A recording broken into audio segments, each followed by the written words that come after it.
Hi there, hope you are doing good. So here I am with another Google Sheet workflow automation, and we are recording this video to keep a record of what was requested, what was required, and what is done, and how the thing is working. All right, so the first requirement was to make a conditional formatting for each row separately without mixing those combined with multiple rows. So as you can see, there is no currently, okay, let me click on here, format and conditional formatting. So we have the conditional formatting applied in here. So this will allow you, I think this is what you need. This will allow you to have the different conditional formatting rules for different rows, maybe for different goods. It will allow you to track things. And I think this is the same thing you are trying to reach out to on these columns of available columns if there are any zeros or any hash values. So we can discuss about it and we can proceed accordingly. All right, so let's discuss this. So we have the available rules. So if I'm going to try to apply the conditional formatting in here, what I can do, I can simply click on here, apply independent formatting. So again, so as the number of rows gets increased, it will take a bit while because it's going to process all the conditions available in the sheet.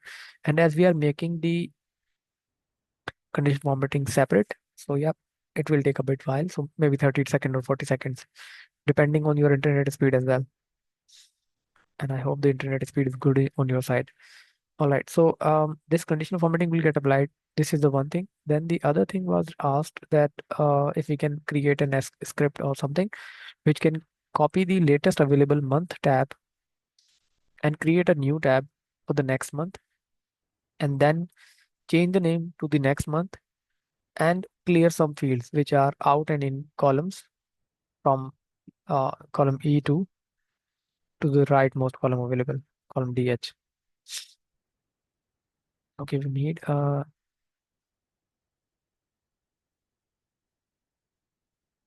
okay, here is the, I think this is the condition formatting. I don't know which one I applied. Let me apply on 395. Okay, so this was the requirement.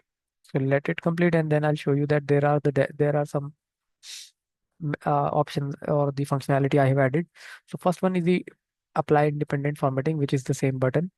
And as you are going to reuse it again and again, so I've given it a button instead of going into the menu and then choosing the correct option. So you can always apply the conditional formatting with this button.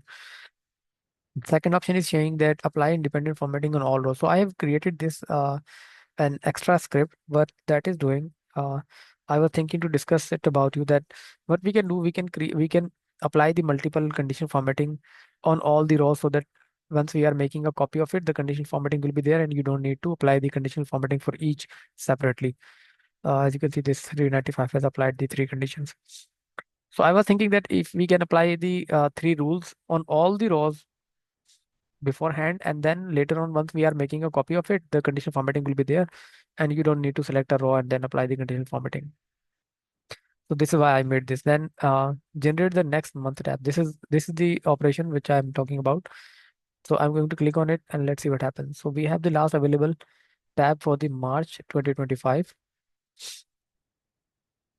Again, depending on the size of the sheet and the size of the file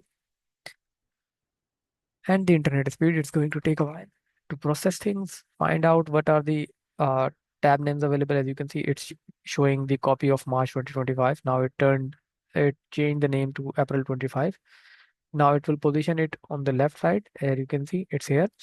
And now it's making the changes in these columns. So what it's going to do, it's going to take the CS column values and paste it in here and then clear out all the null values. So these steps are to be in the same sequence so that we can keep the last previous results and then clear the fields. As you can see, all of the columns got cleared and we have a new sheet up ready for the month of April 2025. Though we are in March 2025, but I haven't kept it to this month. We can right now we can create more next month tabs as well. So now it will create for the May 2025. But this is of no use because you want to generate a new tab once a month is completed so that we can get the results from the last month into the next month. If we create it now, it's going to show the wrong results. You can see May 2025 has been created. Now this will get shifted on the left side, and it will transfer the result from the April 2025 and clear the results, clear the rest of the fields. Though those are already cleared, but the script is going to do the job. And that is how we are creating new tabs.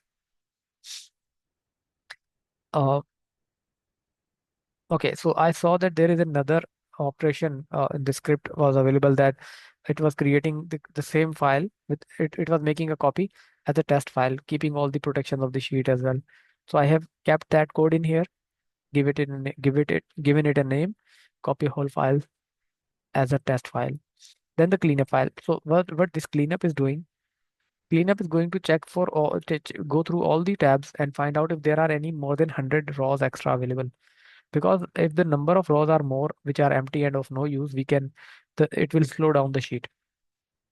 So what this code is going to do, it's going to check all the tabs, and if there are any extra rows, 100 more than 100, those are going to get deleted, and only 100 extra empty rows will get left. So I'll run that, and we might see some changes in this sheet. Let's go to 2025 and let's see if there are any extra. I don't think so. 838. Yeah, we have more empties. 388 and 838. So this should get deleted automatically, and we will get only up to 488, I guess.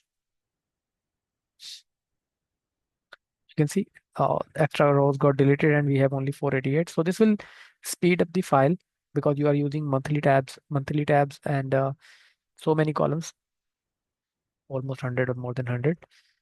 So it's good to have the data limited and without any extra rows. So this is the update so far from my side. You can always see, I'll record a video and I'll add the extra option in here so that you can use this latest video as well. I'll name those video 1, 2, 3. And I will keep these videos only for you so that no one else can see, and no one else obviously can see your data as well. I will upload this video and make sure that only, yeah, obviously these can only be processed or seen by you within access. Now this one is showing that we are trying to do some changes where the file is protected.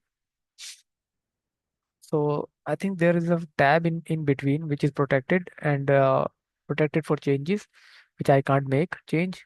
So yeah, we can ignore that. So that is it from my side. We can delete the May and April. Again, I would suggest that it would be better if I could directly work on the main file. Otherwise, um, it's going to take you a while. Though I have copied the whole code in one line, in one page, so that you can copy this. So now we have more than 350 lines of code. So this is you just need to copy all of these and paste it in your main file. However, we need to make a button from where we need to multiply, like copy the duplicate files. So we need to make this button once, and let me see. Yeah, once you'll be making more copies of file, the button will carry with it. So that is it from my side. We can discuss the next part, which is the remove errors and zero parts. So I was thinking that maybe you are trying to reach to the inventory thing. So we can discuss that and then we can proceed with that. Maybe we don't need the code. We can do it with some inventory based system or something. Okay, looking forward for your review. Take care. Bye.